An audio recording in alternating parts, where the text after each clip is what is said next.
Baik, Assalamualaikum warahmatullahi wabarakatuh. Perkenalkan, saya Elinda Prisnarianti dari S2 Pendidikan Sains Universitas Negeri Surabaya dengan NIM 25030795025. Di sini saya akan menyajikan uji ulang statistika data dari em, tesis cutting dengan judul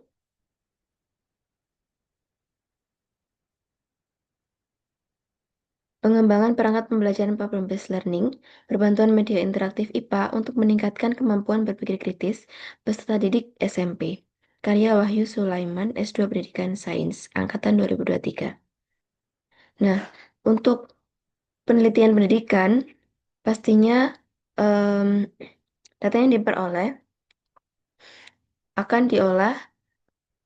Ini kalau versi saya sesuaikan dengan punya cutting, jadi saya akan menganalisis data. Yang pertama endgain, kemudian hasil endgain dari masing-masing kelas.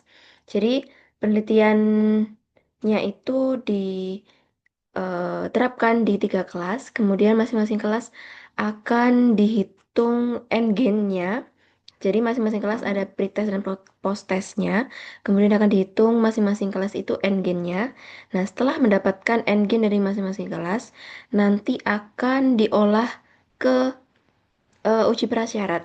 Kemudian setelah uji prasyarat yaitu normalitas dan homogenitas, nanti akan ke uji T jika itu normal dan homogen, akan ke uji Wilcoxon jika itu eh, tidak normal ataupun tidak homogen. Nah, setelah itu karena ini ada 3 kelas, nanti di akhir kita akan menguji one way ANOVA. One way ANOVA ini untuk mengetahui masing-masing di kelas C, D maupun E itu terdapat peningkatan yang sama-sama signifikan gitu. Oke, baik. Sekarang kita akan ke uji Ngen terlebih dahulu. Saya akan menyajikan kalau Ngen saya menggunakan SPSS karena ya, untuk menguji data hasil ini saya menggunakan 2 aplikasi yaitu SPSS hanya untuk menguji Ngen dan Jamovi ini yang selanjutnya yaitu uji prasyarat sampai ke one way ANOVA. Baik, selanjutnya kita ke SPSS terlebih dahulu.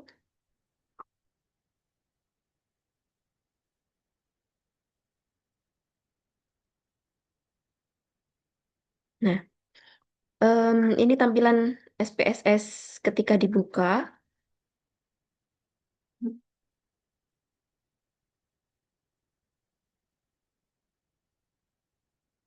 Oh,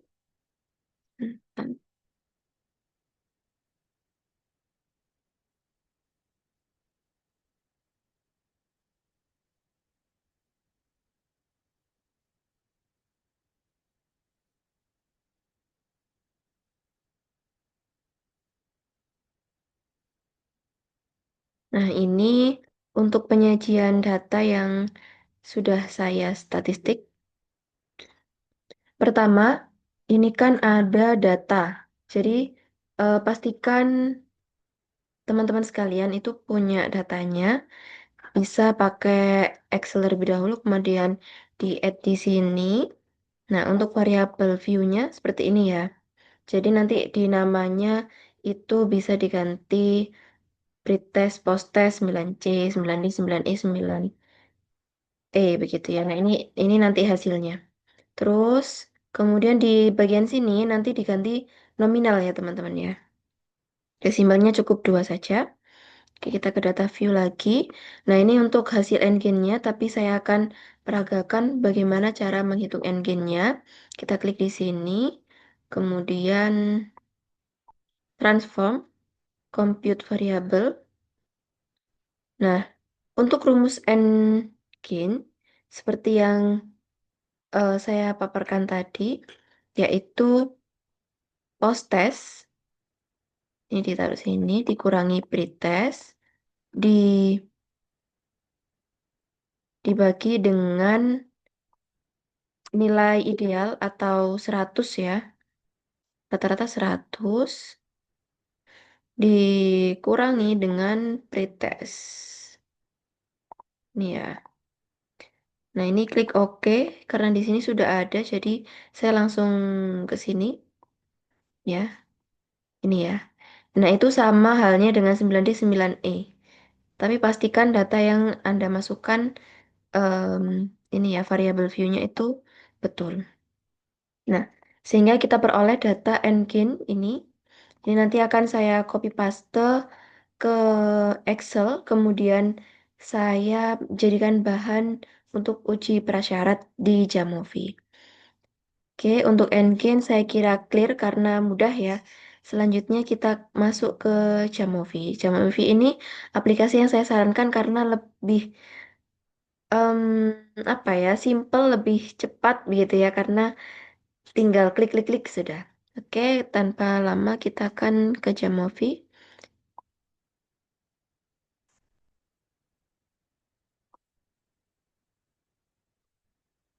Jamovi.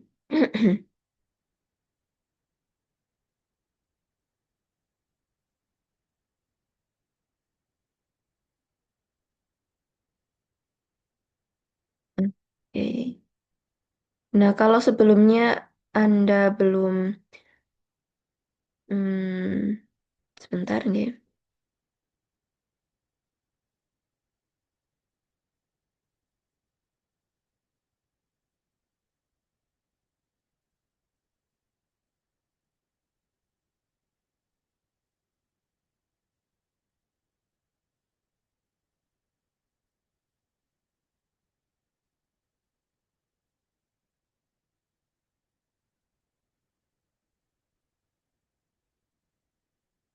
Nah, ini untuk engine data cutting.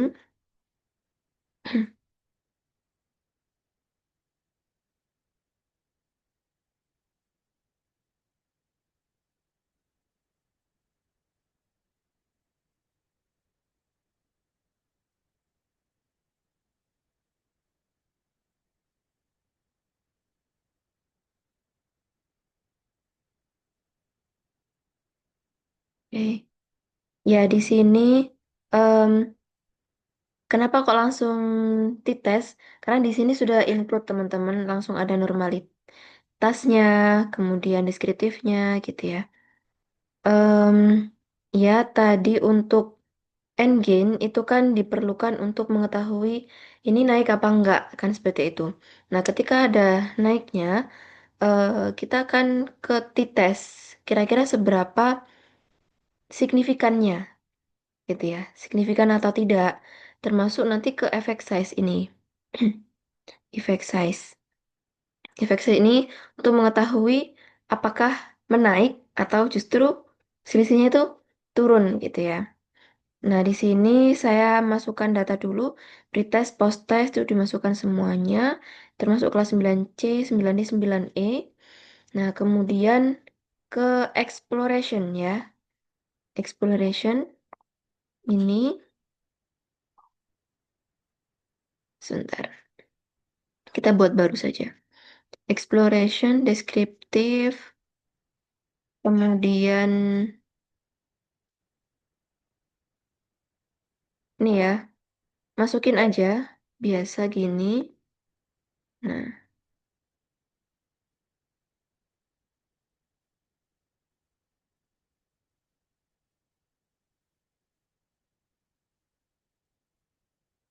oke. Oh, sorry.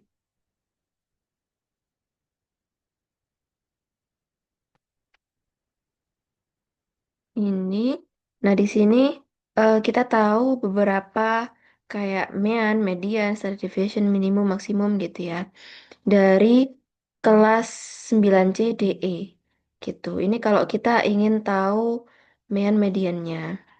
Kemudian bisa juga di sini kalau teman-teman langsung normalitas aja, itu bisa pakai ini di sini. Nah, sebentar masih loading ya.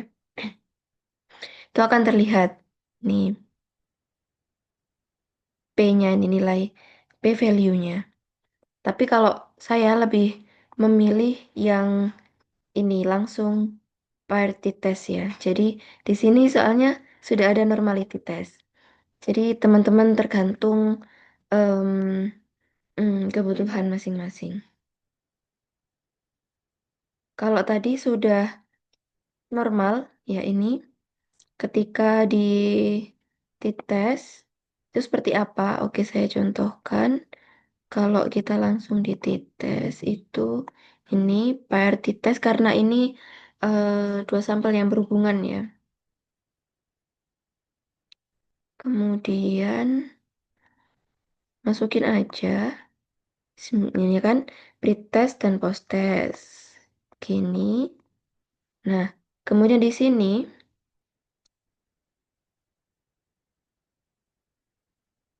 oke, masih loading ya. Kita klik ini. Termasuk effect size karena menurut saya kalau sampai T dites aja itu kan untuk mengetahui em, ini signifikan apa enggak gitu ya. Tapi untuk mengetahui ini naik apa enggak itu butuh effect size begitu ya teman-teman ya. Mungkin kalau secara teori mungkin bisa dibuka-buka lagi terkait buku Sugiono dan sebagainya. Oke, di sini. Nah, ini sudah include ini maksud saya. Kalau di Jamovi itu tinggal klik-klik saja gitu. Gitu ya. Ini kalau kita mau ke descriptive plot juga bisa. Cuman saat ini tidak saya butuhkan. Jadi, saya melihat di sini, oh ternyata p-value-nya di atas 0,5 gitu ya. 0,1. Oke, sebentar saya tunjukkan.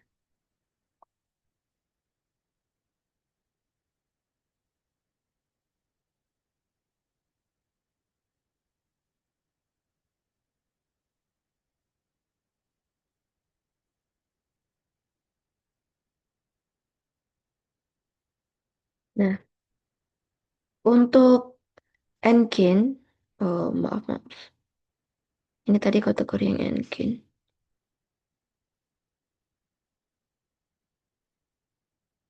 Ini, kalau normalitasnya itu di bawah,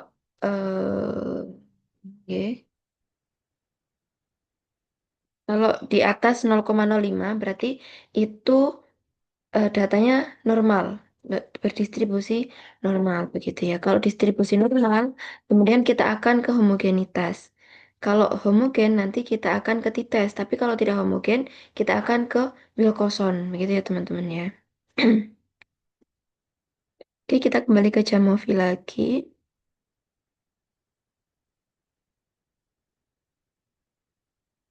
Nah, ini. Nah, di sini kan di atas 0,05 semuanya. Berarti data ini itu berdistribusi normal. Nah, sekarang kita ke eh oke, yang t-test ini kita abaikan dulu gitu ya. Kemudian kita ke uji homogenitas. Nah, homogenitas ini saya mengujinya itu jadi satu dengan one way ANOVA karena di situ sudah ada include. Jadi nanti tinggal dilihat kalau dia itu,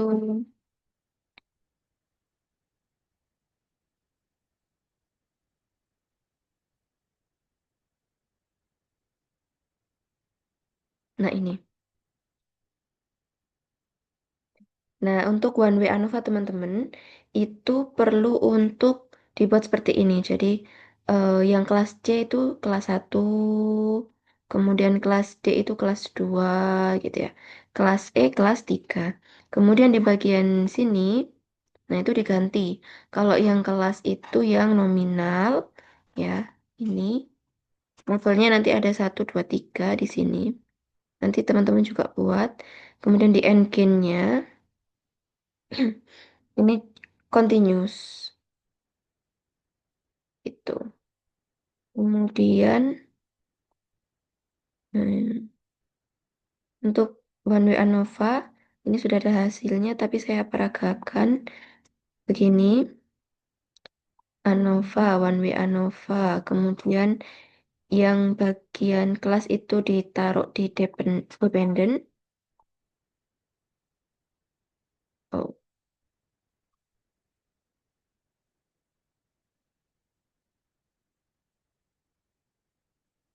seperti ini. Nah, ini kan 0,342. Ini di atas 0, sebentar ya. Ini kita klik juga homogen, normalitas, dia deskriptif juga boleh. Cuman di sini kan kita fokusnya pengen lihat homogen. Nah, ini kan 0,040 ya. Nah, apakah ini dikatakan homogen itu ketika nih,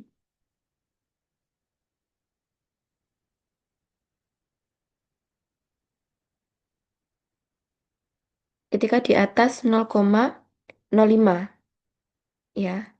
Kalau di tadi itu kan 0,04 sehingga datanya tidak homogen, teman-teman. Nah, ketika tidak homogen, kita akan kembali lagi ke hmm, ini ya, untuk Wilcoxon.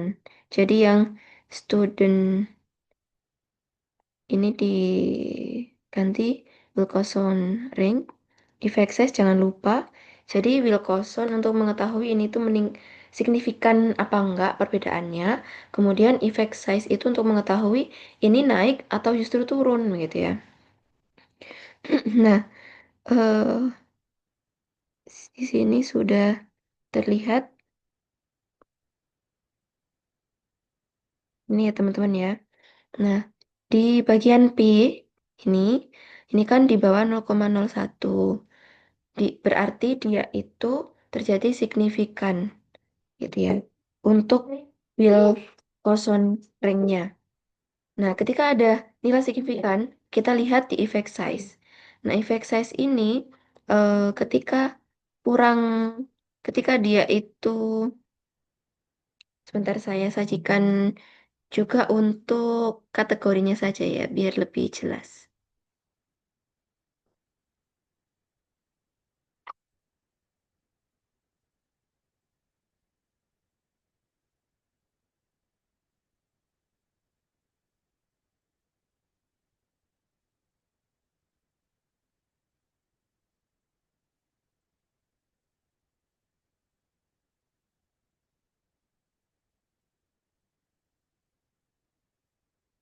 Ini untuk kategorinya.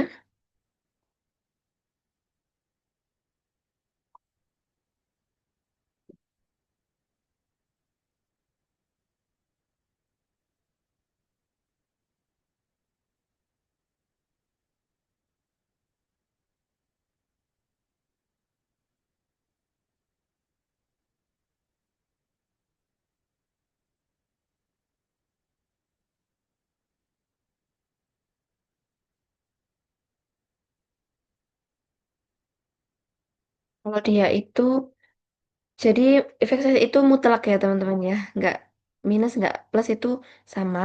Kalau dia itu ini rendah, ini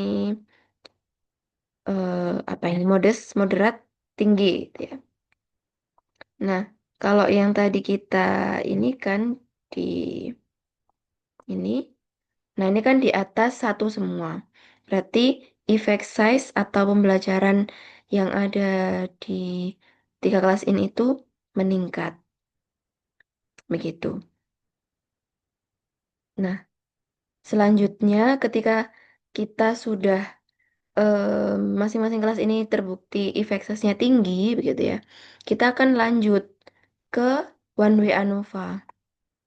Nah, one way ANOVA ini untuk me- memastikan saja sebetulnya, memastikan saja kalau rata-rata di masing-masing kelas itu endgainnya meningkat.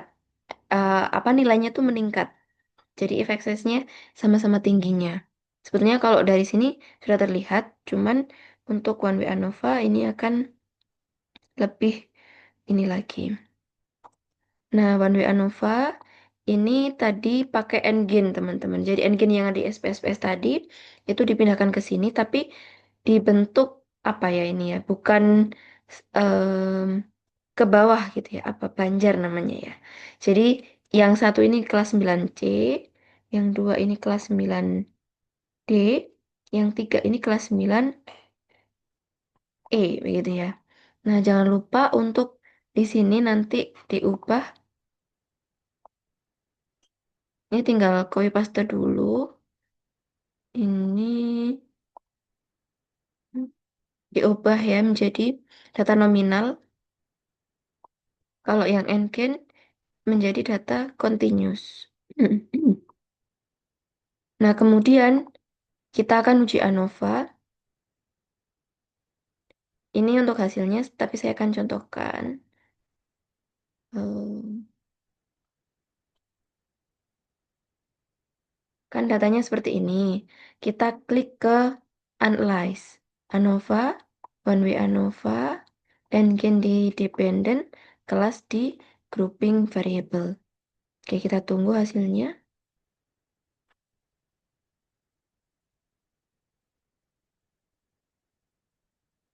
Nah, ini teman-teman. Em, Kemudian kita lihat juga homogen, normalitas, boleh, tabel juga boleh.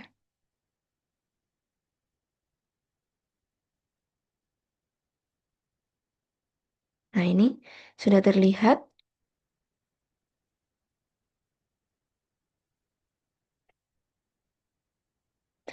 Untuk One Way ANOVA,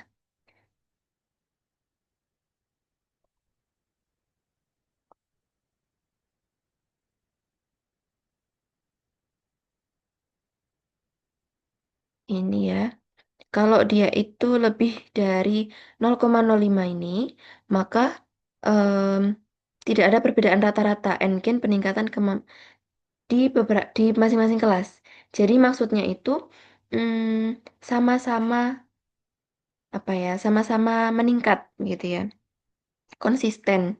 Jadi tiga kelas itu sama-sama meningkatnya, tidak ada yang meningkatnya itu kecil, meningkatnya itu, tapi sama-sama meningkatnya tinggi gitu. Nah, karena tadi di sini itu 0, ini ya 0,34 nilai P-nya One Way ANOVA, maka dapat disimpulkan dari tiga kelas ini itu em, tidak ada perbedaan rata-rata untuk peningkatan nilai kemampuan berpikir kritis gitu. Baik, itu sekian dari saya. Saya izin menyimpulkan.